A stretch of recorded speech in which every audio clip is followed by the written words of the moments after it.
sur Radio Delta, la radio qui rayonne entre les oreilles.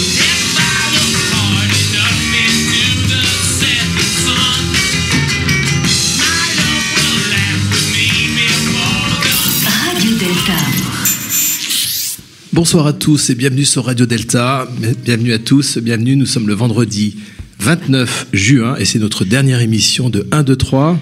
Soleil. Eh oui, ils sont tous là, ils sont tous venus. Ils sont presque encore bien bronzés parce qu'ils ont fait un peu d'UV là pour se préparer pour la plage. Mais c'est le dernier soir, c'est le grand dernier soir puisque nous sommes donc le dernier vendredi et comme dernier vendredi de chaque mois, nous faisons notre émission 1, 2, 3 Soleil. Alors, merci Philippe Benamou. Merci Jean-Laurent. Avant de présenter les chroniqueurs et les gens qui sont assis autour de cette table et le thème de cette émission, rappelez que Radio Delta, c'est évidemment la radio qui rayonne entre les oreilles. Hein, c'est notre slogan, notre guideline. C'est une radio libre, indépendante, bénévole. On est tous bénévoles. Et oui, on aimerait bien être payé, mais on n'y arrive pas. C'est une radio web à retrouver sur notre site Radio Delta. Donc, ne nous appelez pas pour nous demander la fréquence. Il n'y a pas de fréquence. C'est radiodelta.fr et ensuite, vous avez accès en direct, comme là ce soir, puisque vous êtes déjà très nombreux à nous écouter. Et puis surtout, en podcast, puisque c'est carrément l'explosion. Donc, chaque dernier vendredi de chaque mois, de 20h à 22h, 2 heures d'émission consacrées à la franc-maçonnerie, mais pas seulement sur des thèmes maçonniques, ça peut être des thèmes comme ce soir, on va voir qu'il n'y a pas évidemment un thème maçonnique, avec des invités, des chroniqueurs qui sont maçons ou qui ne sont pas maçons, qui disent qu'ils sont maçons ou qui disent pas qu'ils sont maçons, puis quand ils disent qu'ils sont maçons, on ne les tuile pas, donc on ne sait pas finalement s'ils sont vraiment maçons. Peu importe. Voilà. Donc, en fait, vous pouvez écouter cette émission comme vous le faites en direct ce soir, et puis bien sûr, et c'est là un peu notre succès, n'est-ce pas Gilles, hein, Gilles à la technique, surtout en podcast, puisqu'on est à plusieurs milliers de milliards de milliers. Absolument. Alors, pour commencer cette émission, la question qu'on s'est posée quand on a préparé l'émission avec l'équipe, on s'est dit que finalement, quand il y avait plusieurs façons de peindre et de sculpter. On peut avoir des choses qui sont très figuratives, des choses qui sont très représentatives, et même quand c'est très figuratif, on espère, l'artiste, je pense, espère qu'il se passe autre chose que simplement ce qui est perçu par la vue, même si c'est très beau, même si c'est magnifique, etc. Donc en fait, on a imaginé l'idée que vous étiez, vous les artistes, en train de peindre ou de sculpter, en tout cas de travailler la matière pour peindre ou sculpter l'invisible. Et c'est cet invisible qu'on aimerait bien cerner avec vous. Qu'est-ce qui se passe finalement en vous? Qu'est-ce qui se passe quand vous créez une œuvre? Quand Claude peint ou quand Yann travaille cette matière, donc elle va nous parler, aussi nous expliquer un petit peu votre pratique d'artiste. Qu'est-ce qui se passe, à votre avis, dans ce qu'on pourrait dire le passage de l'invisible au visible, donc à la manifestation à travers votre œuvre? Et inversement, oui. Et inversement.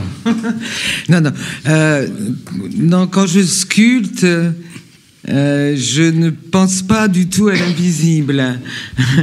Non, je pense à la matière que je vais utiliser, mais ça correspond quand même bien en amont à une démarche particulière. Alors effectivement, moi, mes séries, je les appelle ce que je fais, ce que je vois et ce que je pourrais voir. Mais je le répète, en travaillant, je pense pas du tout à l'invisible. Du fait que il y a eu plusieurs périodes. Je vais vous parler de la première.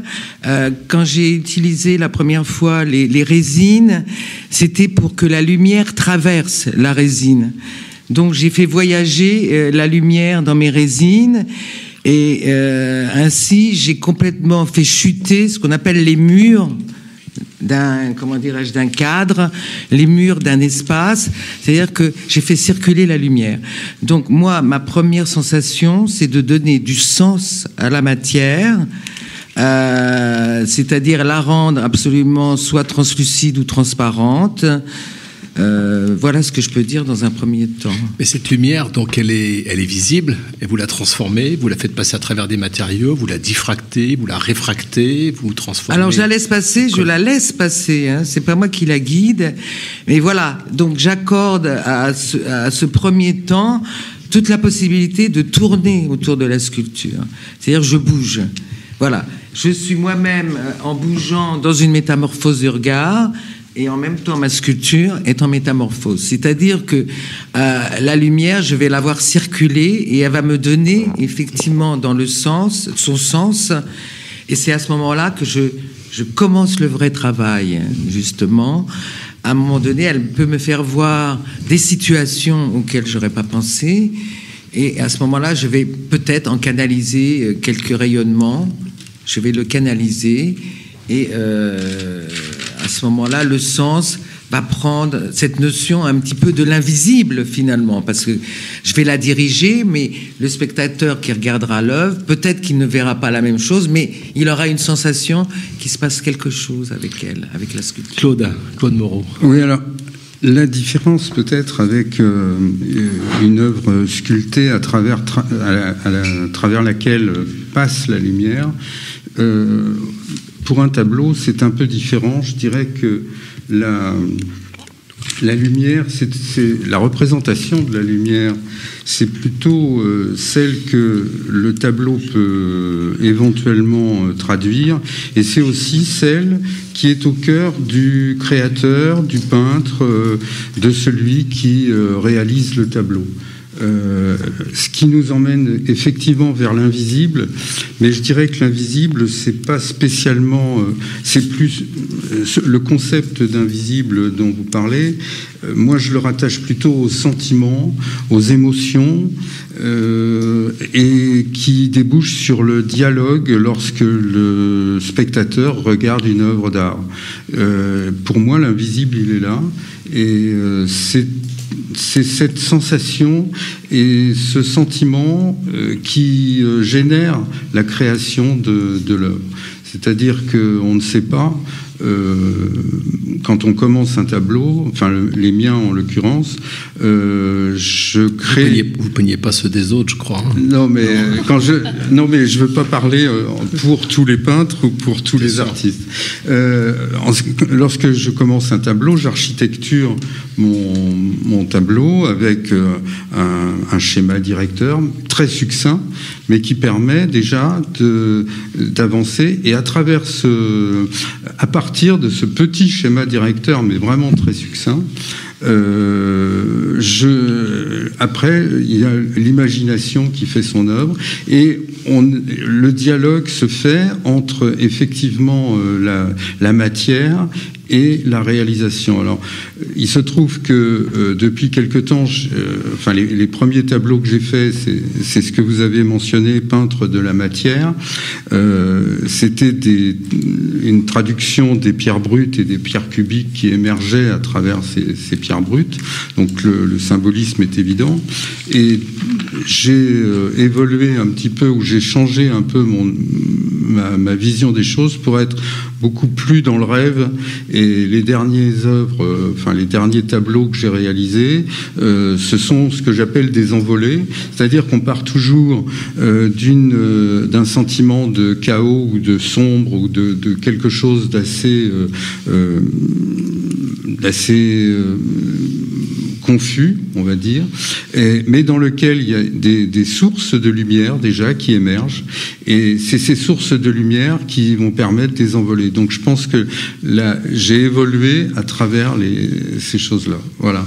Je voudrais vous raconter une petite histoire, parce que l'invisibilité, je pourrais répondre qu'on ne la cherche pas. Elle apparaît à des moments sublimes quand on s'y attend pas du tout. Je vais vous expliquer pourquoi. À la sortie des Beaux-Arts, j'ai travaillé avec un monsieur qui se disait chimiste, mais en fait il était alchimiste, et j'ai appris la technique ancienne de Van Eyck à l'Hénard de Vinci. Et j'ai dû aller en Italie visiter les musées pour voir de plus près tous ces beaux tableaux de la Renaissance, entre autres.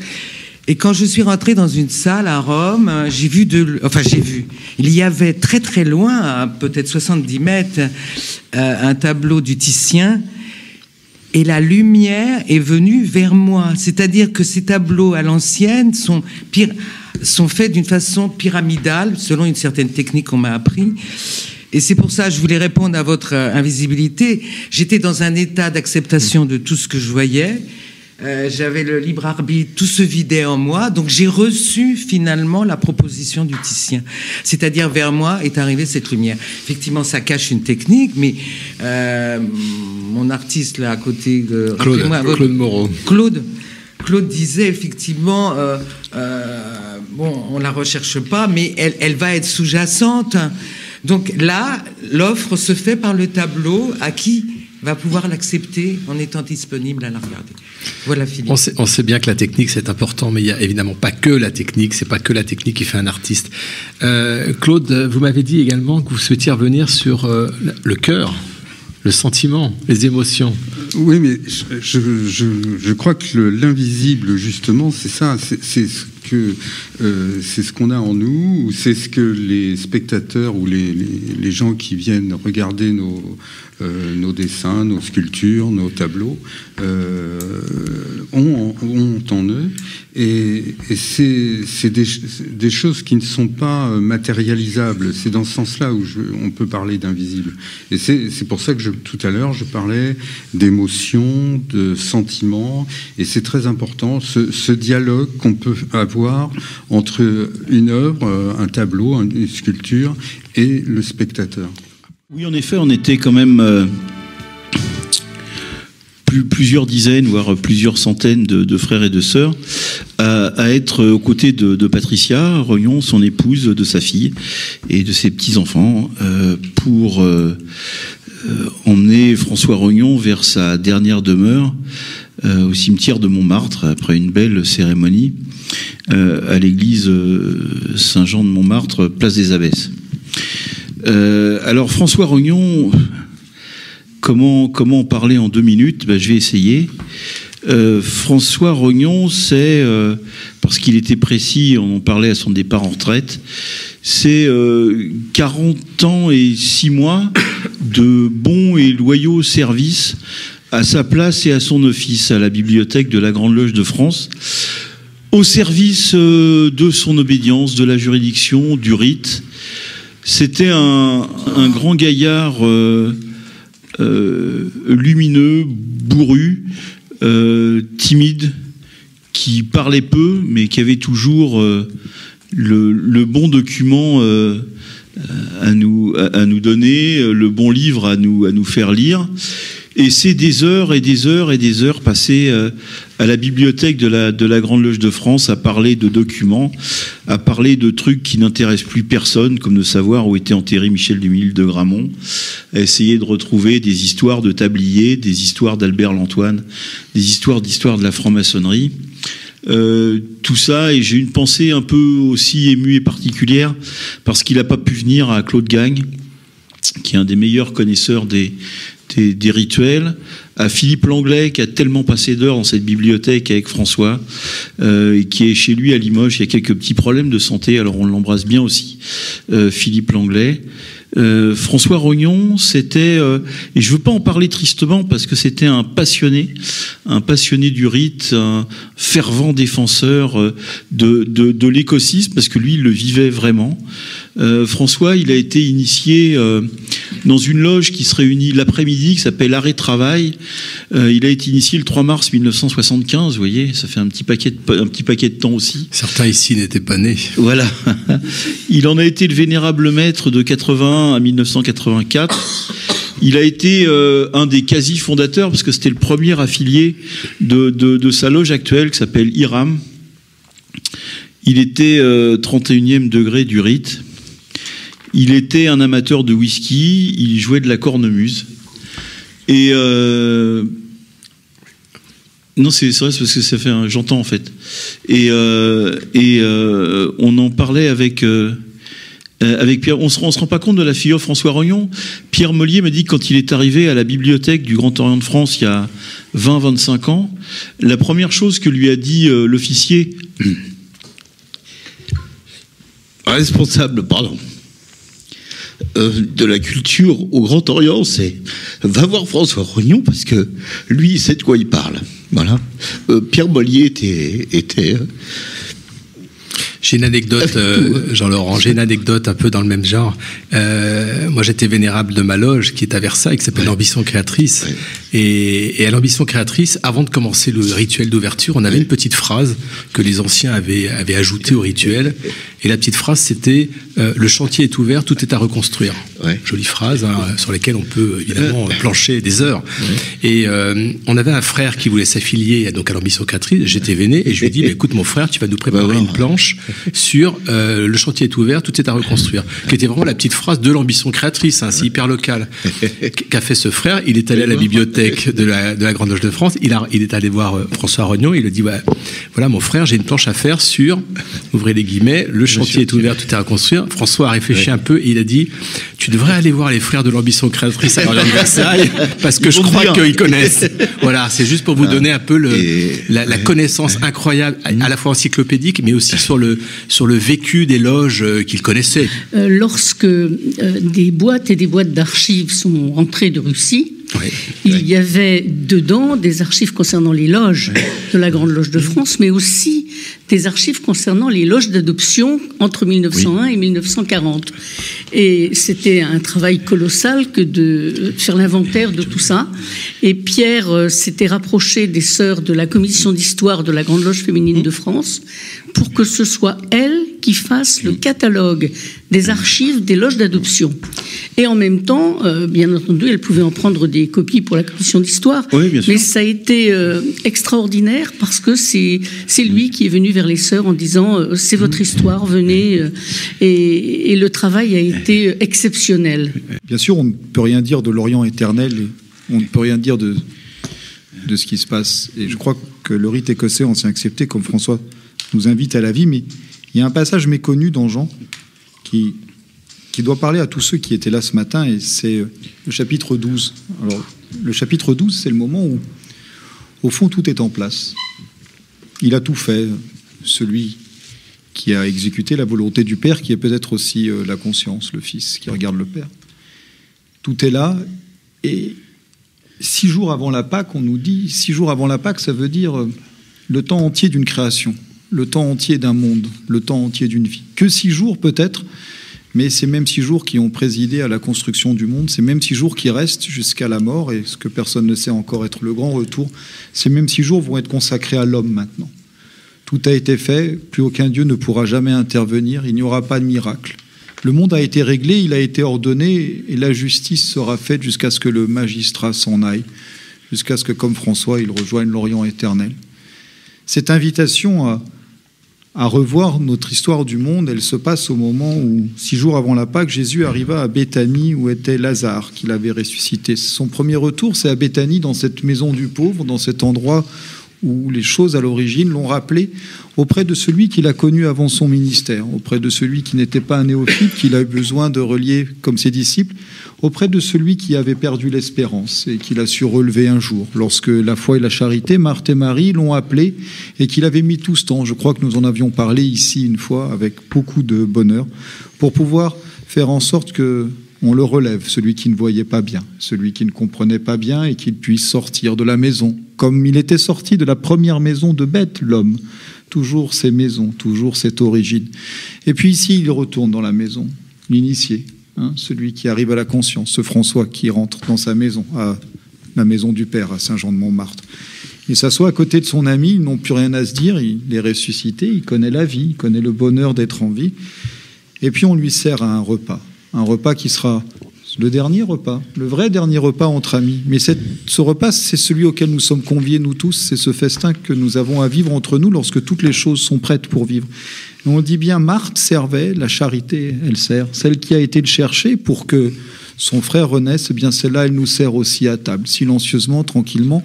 Celle que certains chez nous appelleront la raison grecque, mais je ne crois pas qu'il y a d'opposition entre la raison et la charité. Celle-là, elle nous sert à table. Celle-là, elle donne à manger à ceux qui ont faim et elle donne à boire à ceux qui ont soif. Lazare est toujours parmi eux, garant de cette continuité. Il est en nous, cet initié qui est mort, qui n'a pas cru, et puis qui un jour sera relevé par l'espérance. Il est en nous aussi. Et puis ça nous dit bien que nous, les maçons, nous ne sommes pas des Christ. Nous sommes juste à côté, peut-être, lorsque nous avons acquis la conscience d'être à côté. Nous ne regardons même plus l'autre. Nous sommes côte à côte. Nous n'avons plus besoin de parler. Et puis survient cette femme, Marie. Vous savez que pour moi, cette Marie-Madeleine, c'est la grande. C'est celle qui va effacer et préparer ce que le Christ lui-même fera un peu plus tard. Elle lui lave les pieds. Elle lui lave les pieds. C'est la première qui lave les pieds. Ce n'est pas l'initié qui lave les pieds un peu plus tard dans Jean à tous ceux qui l'ont accompagné, c'est elle. Elle le prépare à la sublime initiation, à la grande initiation. Elle le prépare à fouler le sol de l'Orient éternel et lui dit bien: prends soin de toi comme moi je prends soin de toi. Je prends soin de tes pieds, de ces pieds ailés, de ces pieds qui vont aller là où personne n'ira jamais. Et puis bien sûr, à côté d'elle, il y a, comme nous tous, il y a toujours celui des ténèbres, ce Judas l'Iscariote en nous qui sommeille et qui, voulant servir à la fois Dieu et Mémone, voulant à la fois faire payer aux autres le tribut de l'initiation, lui rappelle que le parfum était bien onéreux. Et il dit ça non pas parce qu'il aimait les pauvres, mais parce qu'il était voleur. Tout est réuni, vous le voyez, tous les ingrédients sont réunis de la vie d'un homme. Et ce matin, lorsque j'étais assis à côté de tous ceux qui ont aimé profondément François, je pensais que lui aussi avait dû vivre ça, que lui aussi avait eu 6 jours à vivre une création du monde. 6 jours, comme il a resté 6 jours à Jésus, pour savoir que son âme se troublait au moment où plus rien ne pouvait jamais empêcher le monde de se régler définitivement. Les éléments constitutifs dont j'ai parlé, ces 4 éléments, si vous les avez entendus, ce sont ceux dont nous disposons tous. Ceux qui nous invitent à constituer un festin nouveau, qui nous passera de la Saint-Jean d'été à la Saint-Jean d'hiver. Ceux qui nous invitent à comprendre que, bien sûr, vous aurez toujours les pauvres avec vous, mais lui, vous ne l'aurez pas toujours. C'est le moment de l'acceptation. Ce matin, je crois que nous aurons dû tous comprendre que lorsque François nous fait le don de pouvoir partir comme ça et de nous laisser rester en face et à côté de lui, nous avons un devoir désormais. C'est de saisir que bien sûr, il est parti, mais il nous reste nous. Il nous reste 6 jours. Oh, pas demain, pas encore après-demain, mais il nous reste 6 jours avant de partir rejoindre l'Orient éternel. 6 jours avant de régler le sort de Judas Iscariote. 6 jours pour pouvoir enfin fouler l'initiation notaire. 6 jours pour entrer dans la Jérusalem, être trahi, être vilipendé, porter notre passion personnelle. 6 jours pour connaître la volonté de notre pleine conscience. 6 jours pour finir un jour auprès du lac du Tibériade, à boire des coronas en mangeant des poissons grillés auprès de la plage. Nous avons peu de temps, mais nous avons encore 6 jours. Nous avons tout le temps de la vie devant nous, mais nous n'avons que la vie des hommes. François, où que tu sois, je te dédie ces quelques mots. Ces quelques mots qui te rappellent que juste après ce passage, il y a une entrée triomphale à Jérusalem. Et pour moi, qui fais partie de ceux qui croient profondément que le souffle de vérité règne quelque part, je te souhaite, François, d'être entré ce matin, triomphalement, dans la seule Jérusalem qui reste la nôtre, celle du cœur intelligent que tu nous as conviés à devenir. On tend à ce que l'esprit, justement, domine la matière. C'est pas toujours évident, c'est pas toujours simple. Et c'est un long cheminement, je crois. Il est sûr que, tout à l'heure, j'évoquais un peu ma démarche créative, et on peut dire que le schéma directeur qui guide un peu le début d'un tableau, c'est plus matériel, mais très vite, il faut que l'esprit domine ce moment. Et ce plan, ce premier plan, ce schéma directeur, il est quoi? Il est guidé par un équilibre, par une harmonie, par quelque chose qui est de l'ordre de la technique? Il est guidé certaines. Non, il n'est pas guidé par l'intuition. Et justement, là, on peut parler de raison, on peut parler de choses extrêmement précises, matérielles et fondamentales, organisées, je dirais presque mathématiques.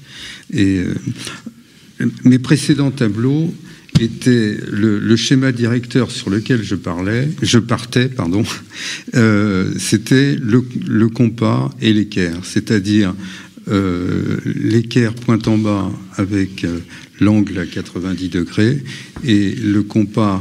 Seriez-vous franc-maçon? Mais vous me reconnaissez peut-être. Et donc c'est pour dire que je commençais ces tableaux avec ce schéma-là. Et puis très vite, sans pour autant s'en séparer complètement, la manière de dessiner, la manière de peindre, l'augmentation, enfin l'apport de matière, parce que je rajoutais beaucoup de matière sur ces tableaux, influençait le résultat. Et l'évolution que j'ai maintenant, c'est justement essayer de donner un peu plus de place à l'esprit qu'à cette matière. Est-ce que Yann veut dire... Ah oui, moi j'ai d'autres idées. Je pense que dans la création, on ne peut pas parler de domination. Absolument pas. Enfin, c'est pas du tout mon terme.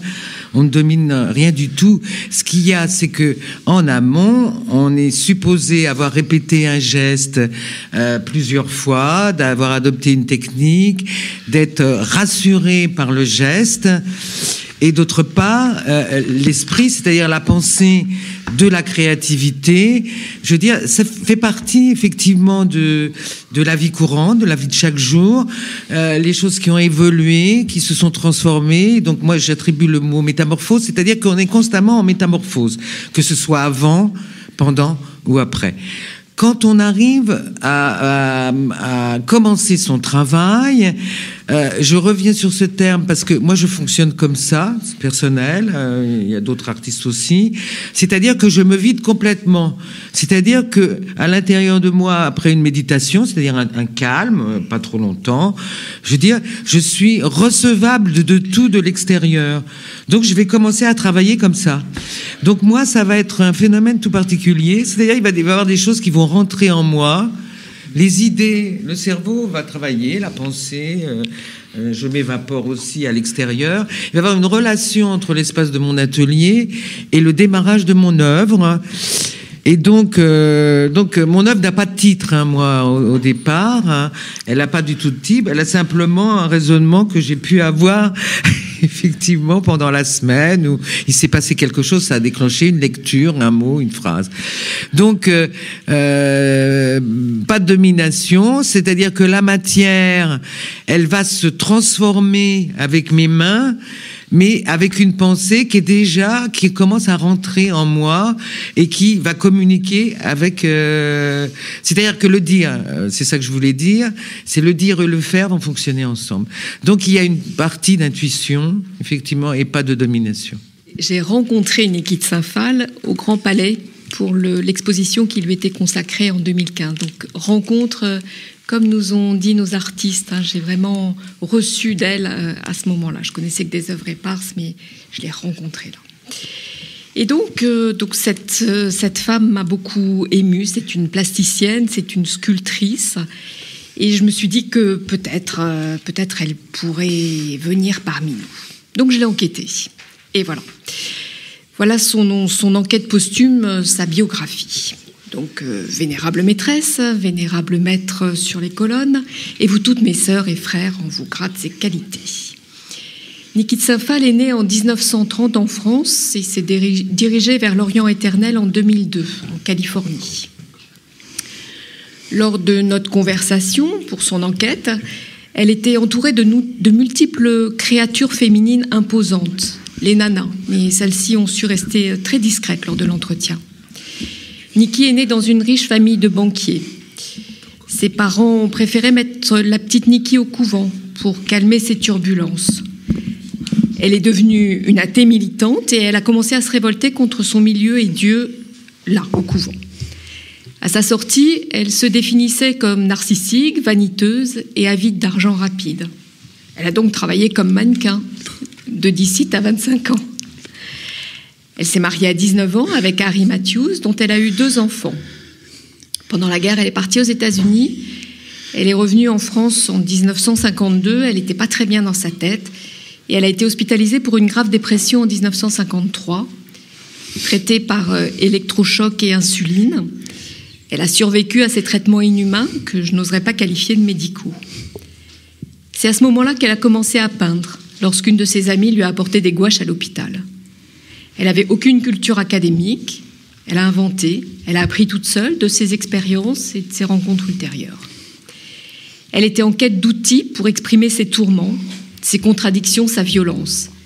Elle a utilisé les armes avec des œuvres qu'elle a faites au fusil, toute la série des tirs. Avec beaucoup de douleur et de liberté, elle a assumé son choix fondamental, créer, vivre de son art, et aller au bout de son projet artistique imaginé après sa visite au Parc Güell à Barcelone. Elle voulait créer le jardin de ses rêves. Elle imaginait le jardin des tarots. Niki a abandonné ses 2 enfants en bas âge à son mari pour se consacrer à son art et à sa quête. Est-ce moralement acceptable pour nous? Est-ce ainsi qu'on définit chez nous une femme libre et de bonnes mœurs? Que dirait-on d'un homme qui ferait la même chose? On dirait rien. On dirait que c'est Jean-Jacques Rousseau. On dirait juste qu'il a travaillé et que c'est très bien. Et que c'est très bien, et que c'est un grand homme puisqu'il s'est consacré à son métier. Pendant cette enquête, j'ai découvert une femme en quête perpétuelle de ses multiples identités, féminines, artistiques, amoureuses, maternelles. Je pense qu'elle aurait pu avoir une place parmi nous, sous réserve de ses réponses au bandeau, on va les entendre. C'est une vraie pierre brute. Et oui, vénérable maître, vénérable maîtresse, je vois bien que vous attendez tous et toutes quelque chose d'autre. Je ne vous l'ai pas dit. Elle a été violée par son père à l'âge de 11 ans. Tout le monde le sait. Mais je n'ai pas voulu le dire parce que cette femme, elle existe par elle-même, par sa liberté de penser. Et je ne veux absolument pas qu'elle soit réduite à cette expérience croustillante, aussi traumatique cela puisse-t-il être. Alors, avant de passer à son bandeau, avec notre vénérable maîtresse Marie-Françoise, je vous précise que toutes les réponses que je vais faire d'elle, c'est ce qu'elle dit. C'est ce qui était écrit dans cette exposition qui lui était consacrée dans des petits fragments comme ça, que j'ai regroupés. Donc, vénérable maîtresse, je vous laisse introduire le bandeau. Bonjour, madame. Vous êtes bien Niki de Saint-Phal? Oui, madame. Vous êtes ici dans une assemblée de femmes bienveillantes à votre égard. Pourquoi demandez-vous à intégrer une obédience féminine? Une femme dans la civilisation des hommes, c'est comme un nègre dans la civilisation des blancs.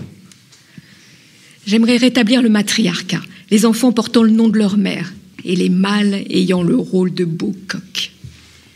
Mais je ne défile pour aucune banderole, je préfère travailler dans la solitude de la campagne. Nous avons bien eu le Black Power aux États-Unis. Alors pourquoi pas le Nana Power? C'est vraiment la seule possibilité. Le capitalisme et le communisme ont échoué. Je pense que le temps est venu d'une nouvelle société matriarcale. Vous croyez que les gens continueraient à mourir de faim si les femmes s'en mêlaient? Ces femmes qui mettent au monde ont cette fonction de donner la vie.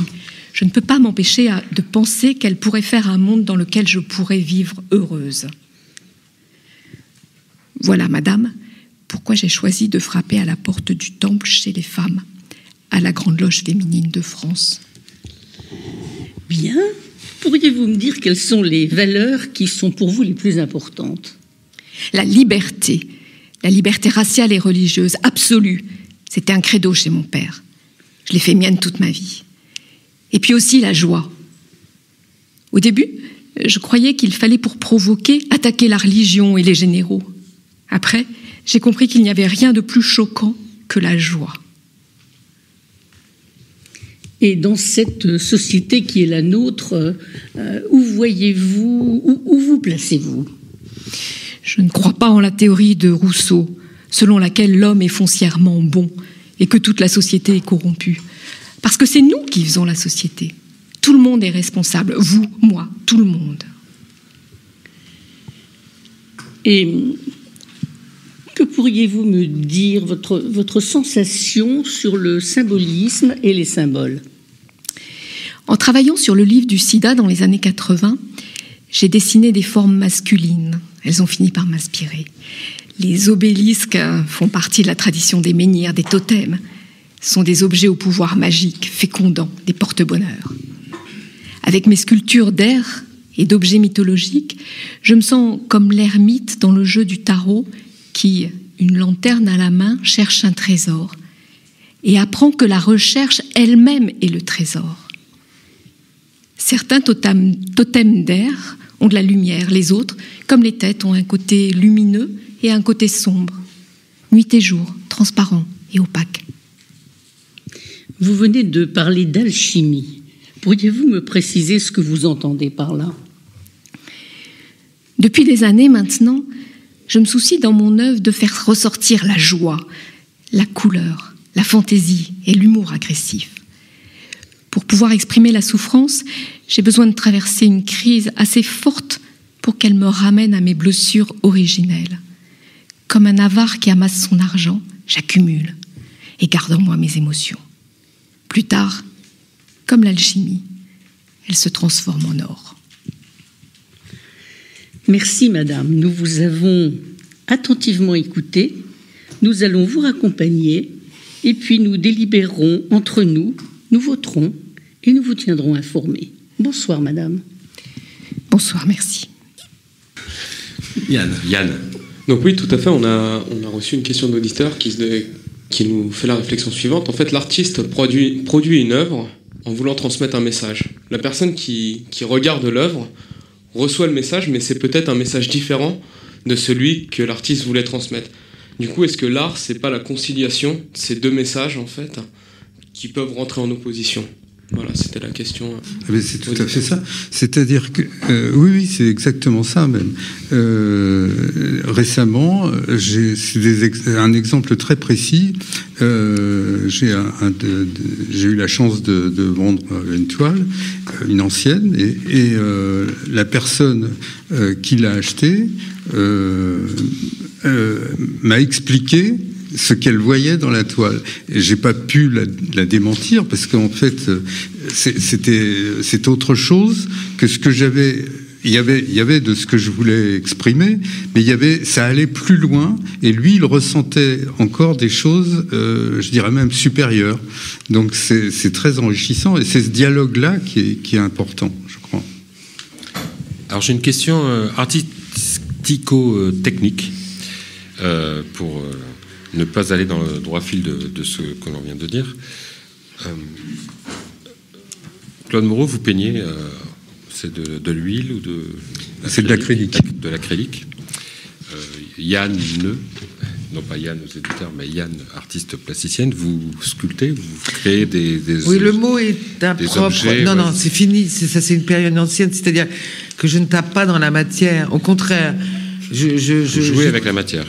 Je joue avec les miroirs, je joue avec le verre et les résines que je fais chauffer et mes mains vont transformer effectivement la matière. Alors ma question s'adresse plutôt à Claude Moreau du coup, mais peut-être elle s'adresse aux deux. Il y a tout un tas de techniques, d'outils pour peindre, pour dessiner. Il y a l'encre de Chine, il y a le crayon, il y a l'aquarelle, il y a l'acrylique, il y a l'huile, il y a ensuite le travail dans l'espace avec des matières. Certaines techniques, en fait, imposent que l'on ne puisse pas revenir en arrière. Par exemple, l'encre de Chine, quand on n'est pas content d'une encre de Chine, d'une aquarelle, on la jette. Parce qu'on travaille sur la transparence et on n'a pas le droit à l'erreur. Ou plutôt, on ne peut pas faire d'erreur. Les erreurs partent à la poubelle. L'encre de Chine, c'est un peu différent, mais quand même, on ne peut pas gratter longtemps une encre de Chine qu'on a ratée. Si on la rate vraiment, ça va à la poubelle. Donc ces deux techniques-là, et peut-être quelques autres, s'apparentent au niveau de l'escalade à main nue sur une falaise. On part et on doit arriver au bout. Si on n'arrive pas au bout, on meurt. On ne meurt pas tout à fait dans l'occurrence, mais on jette à la poubelle. Donc, est-ce que lorsque vous utilisez une technique ou des outils, vous avez cette problématique ou ce questionnement en vous qui est de dire je vais aller faire une œuvre qui jusqu'au bout, si je la rate, je la jette, ou est-ce que je vais préparer, je vais travailler, je vais petit à petit construire mon œuvre et puis revenir dessus et me dire un jour c'est fini, ce qui je crois est très difficile. Comment travaillez-vous en fait tous les deux ? Je pars pas du principe que je vais devoir arrêter en cours de route parce que ça ne me satisferait pas. Donc je vais en général au bout et c'est un enrichissement pour la suite si ça ne me convient pas. Donc tous mes tableaux en général je les prépare avec des esquisses justement à l'aquarelle. Et donc, ça me permet après de choisir, de me dire ça c'est pas la peine d'insister ou ça je vais pousser un peu dans ce domaine-là. Donc, on peut pas partir avec l'idée qu'on va pas aboutir, c'est pas possible. Et ça, c'est notre démarche aussi. Alors, humilité, tout a commencé, en fait, j'étais au supermarché, c'était il y a quelque temps, pas très longtemps finalement, et figurez-vous, Jean-Laurent... Les francs-maçons vont au supermarché. Et oui, les francs-maçons font leurs courses comme tout le monde, hein. Tout le monde n'a pas la chance d'avoir une femme qui ne travaille pas et qui fait les courses pour vous, Jean-Laurent. Alors, il y avait... Ce qui n'est pas mon cas, évidemment. On peut imaginer tout et son contraire. Il y avait une super promotion sur un sac de 25 kilos de pommes de terre. Alors une femme âgée tentait péniblement de traîner ce lourd sac jusqu'à la caisse. Lâchant mon petit sac de 250 grammes de rate du Touquet que je paierais à un prix exorbitant, je me proposais donc de l'aider. Elle accepte, bien entendu, comme aurait-elle pu faire autrement, me remercie, puis me lâche avec un fort accent portugais. On est sur terre pour souffrir. Alors là, je dois vous avouer, mes très chers frères et mes très chères sœurs présentes ici, je dois avouer que j'ai été envahi de pensées contradictoires. Lâcher les 25 kilos de pommes de terre et lui offrir mes 250 grammes de rate du Touquet, lui faire entendre raison et lui expliquer que même si la vie a son lot de souffrance, la souffrance n'est pas le but de la vie, en tout cas pas de la mienne, en tout cas c'est sûr, et que la religion avait remplacé l'humilité par l'humiliation pour mieux dominer les peuples. Mais rien de tout ça, et devant les remerciements et le sourire de cette femme, je me trouvais désarmé. Le soir même, devant mes rates dorées nappées d'une crème au Porto, je me mettais à imaginer un travail sur l'humilité. En effet, je me suis posé la question de l'humilité, qui est souvent vue comme l'une des vertus du franc-maçon. On trouve partout dans nos textes des références à l'humilité. Qu'est-ce qui se cache derrière ce terme d'humilité ? Alors, pour trouver des réponses, j'ai fait comme chez Lise Lucet. Vous savez, je suis parti en voyage. Non, chez Lise Lucet, ils partent tous en voyage. Ils prennent l'avion, ils vont aller chercher les informations. Alors, j'ai lacé mes chaussures de randonnée que m'avait prêté Jean-François. J'ai pris mon bâton de pèlerin que m'avait prêté aussi Jean-François. J'ai écrit humilité au feutre noir sur un vieux carton et je me suis posté à l'entrée de l'autoroute de Lorient, attendant qu'un chauffeur vienne m'embarquer. D'ailleurs, je n'ai pas attendu très longtemps. D'ailleurs, comment aurais-je pu mesurer ce temps qui n'existait plus ? Vous savez bien que ma montre s'est arrêtée, je n'ai plus de temps depuis longtemps. Un minibus s'est arrêté devant moi. Un minibus noir aux vitres teintées. Impossible de voir l'intérieur. Une porte s'ouvre, comme par magie. Je monte rapidement, elle se referme et le bus redémarre. Dans ma précipitation, je me suis rendu compte que j'avais laissé mon sac sur le trottoir. Mon sac plein de mes préjugés, de mes a priori, de mes peurs, de mes idées reçues, de mes obsessions, de mes défauts, de mon orgueil, bien sûr. Bon, pas très grave. Il était trop lourd et m'empêchait de cheminer. Je n'avais gardé que mon bâton de pèlerin et une légère sacoche contenant de l'eau et un encas, comme on dit chez nous. Une nourriture légère, faite de désir, de curiosité, de justice et d'amour. L'intérieur du bus était sombre. Mais je devinais des ombres assises derrière, devant et à côté de moi. J'allumais le plafonnier, une petite lumière en forme d'étoile. Un dictionnaire était disposé sur une tablette juste devant moi, ouvert au mot « humilité ». J'y ai lu que ce mot désignait un sentiment, un état d'esprit de quelqu'un qui a conscience de ses insuffisances, de ses faiblesses et est porté à rabaisser ses propres mérites. Bon, rien de nouveau, je savais déjà tout ça. Par contre, j'appris que humilité, comme humain d'ailleurs, vient du latin humus, qui signifie la terre. Alors non pas la terre avec une majuscule qui désigne la planète qui nous accueille, mais cet ensemble de matières organiques se trouvant dans la couche superficielle du sol, cet humus où le grain va mourir et renaître. Cette terre d'où nous venons et où nous retournerons. J'ai lu également que l'humilité est le contraire de la vanité. Bon, ça évidemment je le savais aussi, mais que ce n'est pas le mépris de soi, mais c'est s'estimer à sa juste valeur, à sa juste mesure, c'est assumer sa finitude d'être humain. Un homme, plutôt grand, était assis à ma gauche. Je ne l'avais pas remarqué en entrant dans le minibus. Un homme étrange, d'allure austère, des livres sur ses genoux. Il me dit... Humilité, humilité. C'est très bien d'aller feuilleter les dictionnaires, mais l'humilité n'est pas qu'un mot, ce n'est pas qu'un sentiment qui s'opposerait à l'orgueil, à la fierté. C'est une vertu, et cette vertu conduit à la connaissance de Dieu. Notre cher Seigneur a dit « Apprenez de moi qui suis doux et humble de cœur ». Oui, j'ai lu cela, lui répondis-je. C'est dans Matthieu, n'est-ce pas? Vous savez, je ne suis pas très au courant des évangiles, mais l'homme me coupa la parole. Et alors? Il n'est jamais trop tard pour apprendre. Je me présente, je m'appelle Écart, maître Écart. Je ne vous parle pas de croire, je vous parle de sentir le paradoxe que porte l'humilité. Quiconque s'élèvera sera abaissé et quiconque s'abaissera sera élevé, ajoute Matthieu, qui voit dans l'humilité une dynamique, une sorte de chemin pour atteindre Dieu. Car, je ne vous apprends rien, mais un ami à moi a dit un jour, tout ce qui est en haut est comme tout ce qui est en bas. Voilà, il a dit ça comme ça, sans prévenir, sans savoir qu'on allait reprendre sa phrase des siècles après et qu'on allait lui faire dire à peu près tout et son contraire. Bon, eh bien, continue à Maître Eckhart, si Dieu est en haut et que vous êtes en bas, cela ne signifie-t-il pas que Dieu et vous, c'est pareil? C'est pareil, hésitais-je, mais enfin, je croyais que... Mais quel rapport avec l'humilité? Mais c'est très simple, mon jeune ami, je vais vous dire. L'homme véritablement humble n'a pas besoin de demander à Dieu. Il peut commander à Dieu, car la hauteur de la déité n'a d'égard que la profondeur de l'humilité. L'homme humble et Dieu ne font qu'un. L'homme humble a pouvoir sur Dieu, comme il en a sur lui-même, et tout ce qui est dans les anges est en propre à l'homme humble. Ce que Dieu opère, l'homme humble l'opère aussi. Et ce que Dieu est, il l'est, une vie et un être. Vous avez raison, cher maître, ajouta un homme assis derrière Maître Eckhart. Un homme tout de bleu vêtu, une large croix en bois sur sa poitrine, de longues boucles dorées lui descendaient dans le cou, une allure juvénile, presque féminine malgré son âge. Oui, vous avez raison, cher maître, continua Fénelon, car l'homme en bleu, vous l'avez reconnu, était Fénelon. Et j'ajouterais que le fondement de la paix avec tous les hommes est l'humilité. Dieu résiste aux superbes, et les hommes qui sont superbes les uns aux autres se résistent aussi sans cesse. Ainsi, il est essentiel pour toutes sortes d'ouvrages où il faut travailler de concert que chaque particulier s'humilie. L'orgueil est incompatible avec l'orgueil. De là naissent toutes les divisions qui troublent le monde.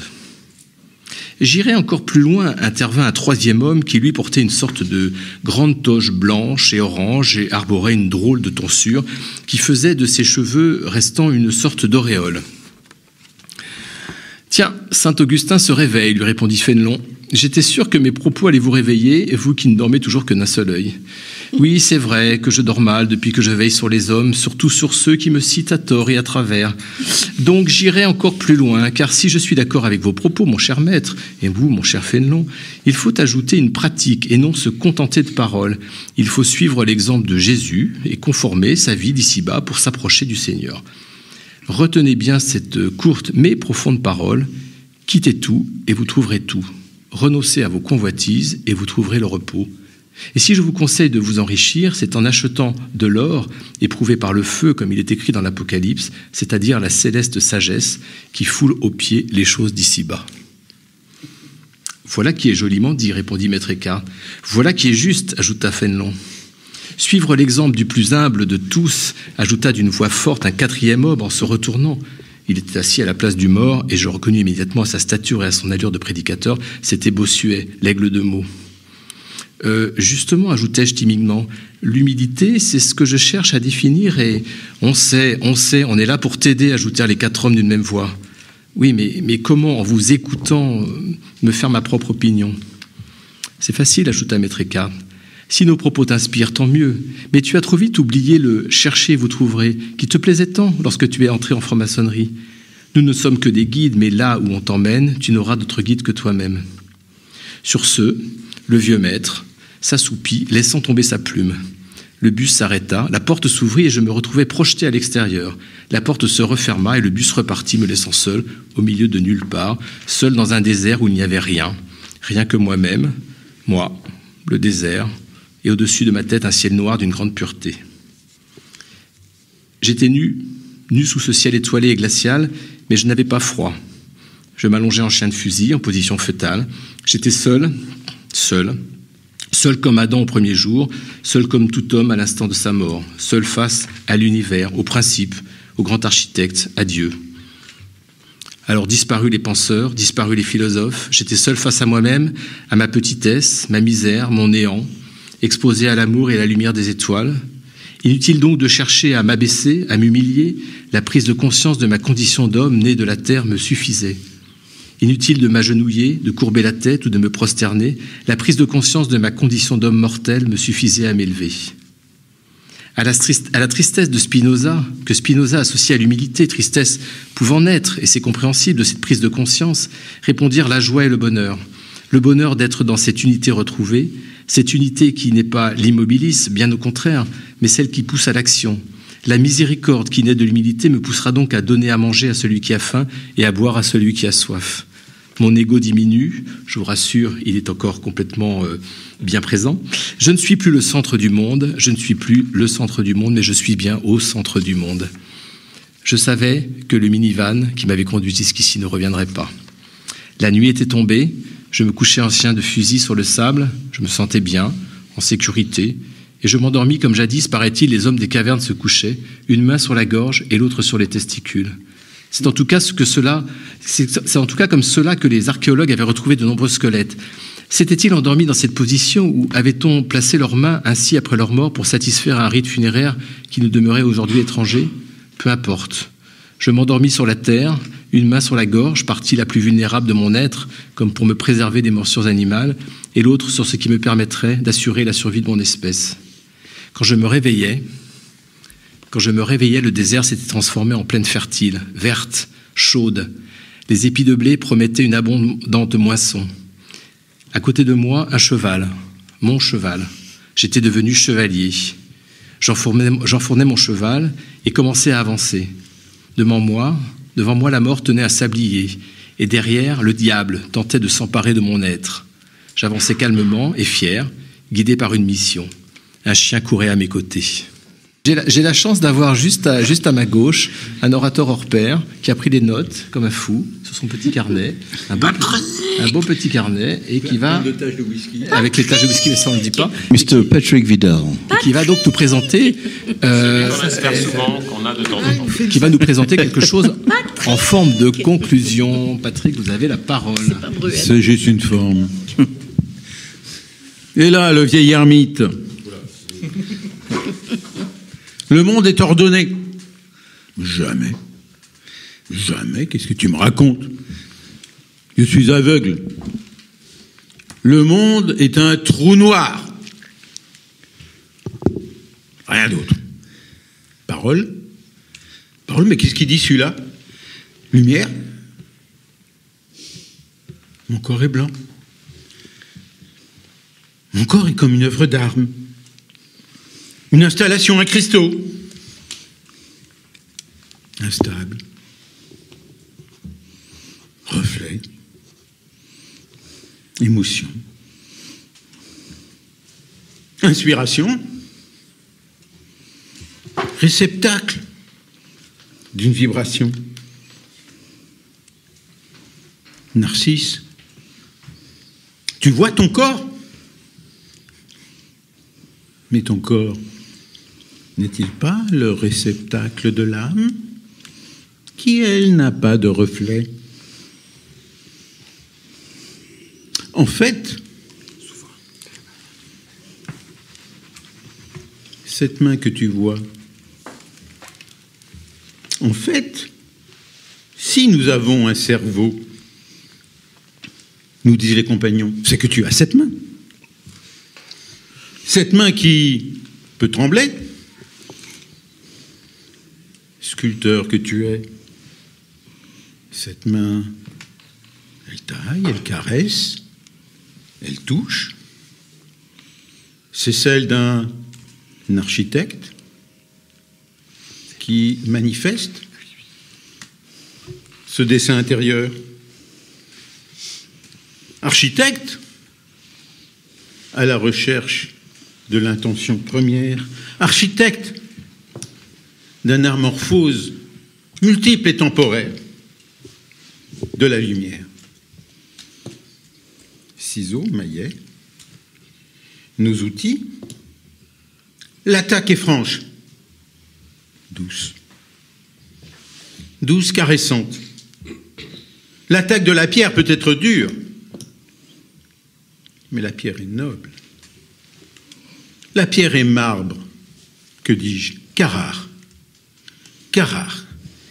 dont les veines se révèlent, battent sous l'inspiration des Michel-Ange que nous sommes. Ambition créatrice, l'inspiration vient d'en haut, elle descend et nous saisit, elle descend dans ce monde. C'est à nous de la transmettre, comme dans un braille sans orientation. Alors, l'avons-nous bien descendu, cette inspiration, ou nous sommes que les, en tant artistes, coloristes de sépulcres blanchis, l'avons-nous bien descendu? Travelling. L'interminable ascension des jambes de Zizi Jeanmaire nous révèle l'attachement de l'incarnation, lenteur de montée de cet escalier, tournant, permanent, dompter, descendre, remonter. Zizi, Nana power issue? Never. Finalement, quand l'œuvre est-elle achevée? Œuvre de l'esprit, expression charnelle.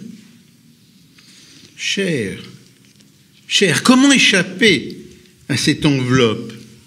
Enveloppe charnelle, enveloppe matérielle, qui nous enfonce dans la matière.